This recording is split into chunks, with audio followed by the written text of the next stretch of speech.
जय शिवराज शेतकरी मित्रांनो, राज्यामध्ये अग्रिम पीक विमा जो काय 2024चा रखडलेला पीक विमा ज्या शेतकऱ्यांचा 31 ऑगस्ट ते 5 सप्टेंबर या कालावधीमध्ये झालेल्या अतिवृष्टीच्या नुकसान भरपाईपोटी अद्यापही शेतकऱ्यांच्या खात्यावर अग्रिमच्या पीक विम्याच्या नुकसानीचे पैसे परतफेड झाले नाही, अशा शेतकऱ्यांना आनंदाची बातमी आहे।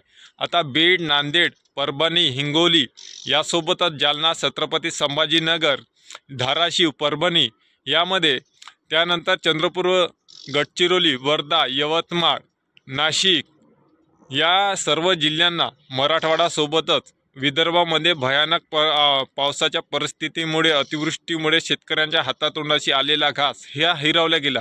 तर त्याच काळामध्ये राज्याचे कृषी मंत्री धनंजय मुंडे यांनी बांधावर जाऊन जिल्हाधिकारी, महसूल अधिकारी त्यासोबतच कृषी विभाग यांना तात्काळ ह्या सूचना दिल्या की शेतकऱ्यांच्या ज्या शेतकऱ्यांचा नुकसानग्रस्त शेतकरी आहे त्या सर्व विभागातील मंडळातील शेतकरी त्यांना सरसकट अग्रिम पीक विम्याचे नुकसानीची परतफेड हे देण्यासाठी अधिसूचना देखील तात्काळ काढण्यात आली। तर त्याच काळामध्ये संबंधित जिल्हाधिकारी ताबडतोब अधिसूचना काढल्यानंतर 1 महिन्याच्या कालावधीत शेतकऱ्यांच्या खात्यावर पैसे हे जमा करण्याची तरतूद असते। पण आचारसंहिता लागली, निवडणूक मनात आली, 1 ते 1.5 महिन्याचा कालावधी आता अधिसूचना काढून लोटला तरीही शेतकऱ्यांच्या खात्यावर अग्रिमच्या पैशाची परतफेड झाली नाही।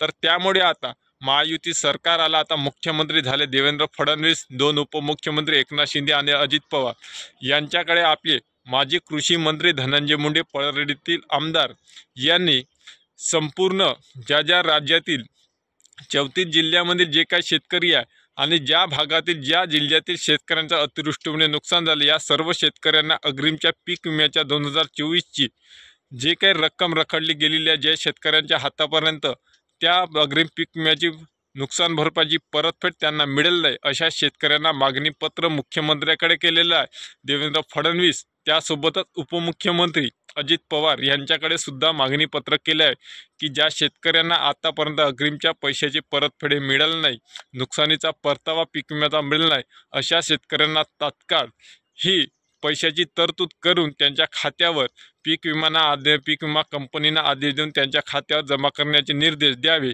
या संबंधित मागणी पत्र असं राज्याचे माजी कृषी मंत्री धनंजय मुंडे यांनी केलेलं आहे। त्यामुळे आता कुठंतरी येत्या अल्प दिवसामध्ये, कमी दिवसामध्ये शेतकऱ्यांच्या अग्रिमच्या नुकसानीचे पैसे जे काय 31 ऑगस्ट ते 5 सप्टेंबर या काळामध्ये भयानक अतिवृष्टी झाली होती, त्यामुळे त्या संबंधित नुकसानबाधित शेतकऱ्यांना पैशाचा आता परतावा हा मिळू शकतो।